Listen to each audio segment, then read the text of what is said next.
All right, everyone, welcome back into another NBA DFS video. Going to be breaking down this Tuesday slate, kind of an interesting slate. We're getting a lot of big name players that are out, which is creating some value for us. So it's going to be a fun one to break down. Let's go ahead and get into it.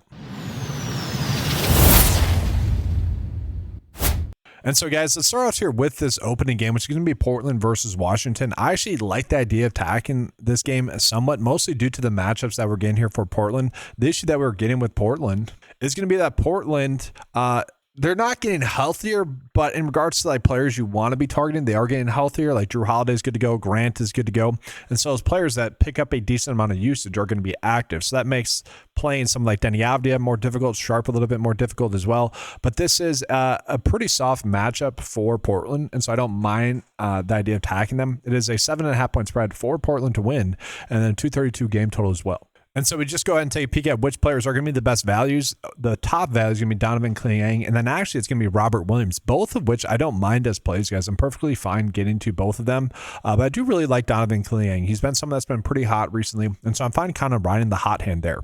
Then we go ahead and take a peek at Washington, guys. There's not going to be as much here that I love, although Keyshawn George, a little bit appealing, Trey Johnson, a little bit appealing as well. I think that in regards to Washington, we kind of just take more of a wait-and-see approach to see if any value opens up throughout the day, rather than force in some Washington plays. And so now we go ahead and take a peek at Sacramento versus New York, guys. Another game where I just honestly I don't really love it. Okay, so New York's healthy. They're going to be 13-point favorites. Don't mind that aspect. You look at the Kings, guys. Levine and Monk, they're both seemingly like they're going to play. And so that also makes the Kings less appealing to me. And again, we kind of just look at kind of the value rating here just to see any top plays. We're not really getting it there for New York. And then we look at the Kings, guys, basically the exact same thing there. Now, Sabonis has seen a decent amount of run over the past couple of games, a decent chance that he ends up getting a double-double. If you want to chase that, I don't mind that, but nothing too crazy there. I will say, if Zach LaVine is out, I don't mind the idea of getting to Malik Monk. He is someone that wouldn't be a terrible value, but as it currently sits right now, not someone I feel like we need to go out of our way to target. And so now we take a peek at Milwaukee versus Philly, guys. Philly is going to have Embiid and Paul George active is what it seems like, but it is a 10.5 point spread, so maybe one of them ends up sitting. 220 game total, 219.5 game total. Nothing too crazy. They're kind of a lower scoring game.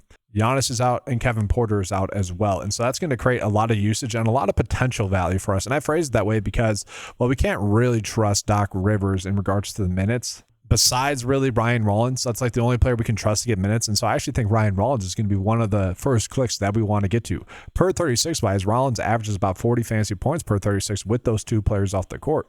And so although it's a game that could end up being a blowout, I still think he's going to get that run. I still think he'll end up being a pretty safe play, unless he obviously just has a very cold night shooting, which, I mean, I guess that could happen. But from there, guys, I don't mind the idea of getting to one of Kyle Kuzma or Kevin Porter. One of these, or Bobby Portis. One of these two players are going to be too cheap. There's a chance that both of them are too cheap. I don't mind Kyle Kuzma. I think he's kind of the one I want to be going out of my way to target more so, just due to a pricing thing. I do think, if he ends up playing about 30 minutes, he's going to get around a 30 fantasy points. Very good chance for him to 5x. If he gets hot shooting the basketball, has a chance to 6x. And it does seem like Miles Turner is starting to play a little bit better.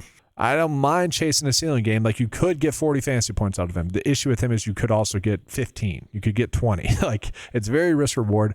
I don't hate the idea, but also it does feel a little thin on this pretty big slate. And if we take a peek at the data, guys, there's a chance that Gary Trent Jr. isn't a terrible value play. It really just depends on his minutes. Again, projected for 25 if he gets that. I like that. Ryan Rollins, again, is kind of the easy play on the slate. Bobby Portis, Miles Turner, again, not terrible plays, more GPP upside plays where you're trying to chase a ceiling game, which I don't mind the idea of doing. Cole Anthony's okay. Kyle Kuzma, again, really just depends on the amount of minutes that he gets. So projected for 24, not as appealing. But, you can't trust Doc's minutes. Maybe it's more. I would say this is kind of his floor tonight. But I mean, maybe ends up being lower than that. I don't think that'd be the case. I think we can trust him to at least get 24 minutes. Then on the flip side, this guy's nothing too crazy for Philly. So we do have OKC versus the Pelicans, guys, and it is worth calling out. A decent game total, about 234, so I like that there. But a 14.4 spread in favor of OKC. Now, OKC does draw a decent matchup against the Pelicans, and the Pelicans have a tough matchup. That being said, I do think there's a little bit of game stacking opportunity here just with how banged up OKC is. SGA coming in off of kind of a bad game for him. I don't mind the idea of going back to him. Kenrich Williams is someone I do like a decent amount on this slate. But after that, it does feel like we're kind of guessing as to whether or not like Dort is going to have a good game, Wallace is going to have a good game, or like Aaron Wiggins is going to have a good game. So I don't necessarily like that aspect there of the OKC Thunder. Like Aaron Wiggins is probably priced up correctly. I think he is. SGA, I don't mind the idea of paying up for him if we get some better value that opens up throughout the day. Like he'd be the play I'd want to get to. And if you have enough salary to be able to pay up for him, I like it. And Kendrick Williams, guys, he's starting to get priced up a little bit too much at 4.8, but he's coming in off of a 1 for 7 3-ball night, which is obviously terrible. You give him 1 or 2 more makes there, and his 21 or so fantasy points becomes 27. And at that price tag, that's not terrible. But we are seeing that the Thunder are all a little bit too thin, given that we've seen a decent amount of these players already be out, so the pricing's already adjusted. And then, yeah, for the Pelicans, I really don't mind the idea of setting a weird rule if you guys are doing 150 lineups to get to like one of Bey, Zion, Trey Murphy in all your builds. I think that's actually a decent idea because we don't know exactly which one of them is going to go off. They could all potentially go off. It is a tough matchup, but rarely do one of them not go off in the sense that the return like 7x. Now the pricing is starting to get up on them a little bit too much to the point where maybe we don't do that.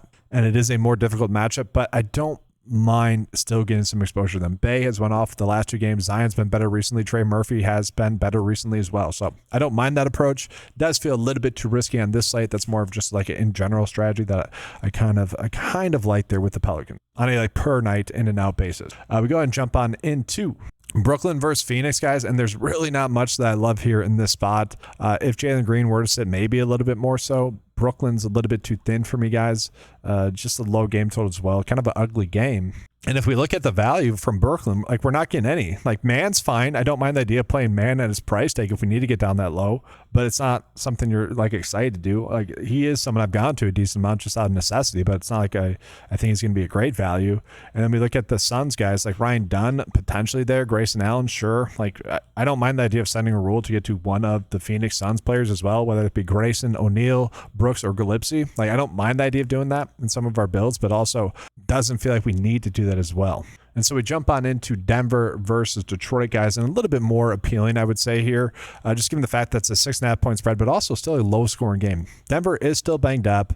Detroit, Karis LeVert being out, maybe bring some players in play a little bit, but really not too much. And so for Denver, like I don't hate the idea of getting to a little bit of J-Val, who, he is someone that on a point per minute basis can go off, probably needs a double-double to get there. Spencer Jones, I was hoping he'd be cheaper than he is, but he's too risky there at his price. And so, kind of all a little bit too thin. We know that Jamal Murray has the ceiling to go for 50 plus, just in this low scoring game, we can't really trust that. Then we look at Detroit here, guys, also a little bit too thin. I don't mind the idea of getting to Isaiah Stewart. I feel like he's a little bit too cheap tonight, even though the data doesn't necessarily love it. I think there's a chance that he picks up a little bit more of a workload with LeVert being out, maybe like 2 more minutes, but really just the usage and productivity goes up a little bit. So I don't mind chasing that. But you guys are seeing like kind of an interesting state where we're not getting any extreme value. And so let's try to give you guys a first look build. This is definitely going to be more of a day in which I think it's like kind of a lineup generation type night where you're going to have to get a little bit unique with some of the builds that you're trying to produce today. Again, guys, I don't mind getting to Kendrick Williams. I guess I'll put him in the power forward spot, hoping that I can upgrade from him as the day progresses, honestly. Center-wise, center is also difficult, as I mentioned. Sabonis has been playing better over the last couple of games. I don't necessarily love the matchup, though, too much so. You could run it out with actually Towns on the backside of that if you guys want to, where he draws a pretty good matchup. The player I think I'm going to get to is I'm just going to ride the hot hand with Donovan Clingang, who for the most part has been going off. This is a good matchup. You would expect him to be able to go off, so I don't mind chasing that, kind of rolling with a little bit of a hot hand there. Then we have about 7.7 left over. Maybe we get to Keyshawn George. He's someone that should benefit if Chris Middleton is out as well, but overall still not a terrible play there. So I'm fine getting to him. Again, I don't mind that game between Portland and Washington, just in regards to some of the pricing that we're getting. And here's another play that I think he's properly priced. I don't think it's crazy, but I'm fine getting to him. We can lock in 30 DFS points out of a play at 6.7 on this slate. I'm kind of happy to do that on this slate. And then from there, guys, Chet would be fine. Maybe Trey Murphy, we can roll with him. It's all a little bit thin there, but kind of that's just the slate that we're looking at. And if we go ahead and take a peek at some of the builds that the 9 to 5 lineup builder has given us, guys, it is along those same lines. So it is getting to some of the Bucks plays. Ryan Mullins, as I agree with. It does like Trey Johnson, which I probably could get to him. They get to Kenrick Williams, Mark Williams, Jalen Brunson, Donovan Clingang. And so really not too far off from the lineup I just gave you guys by hand, which is kind of interesting there. But that's going to do it for this video, guys. Make sure to leave a like on the video, subscribe to the channel as well. Trying to get to 500 subscribers by the Super Bowl. So if you guys can do that, that would be a very great help. Appreciate you guys. Good luck. And as always, let's keep cashing.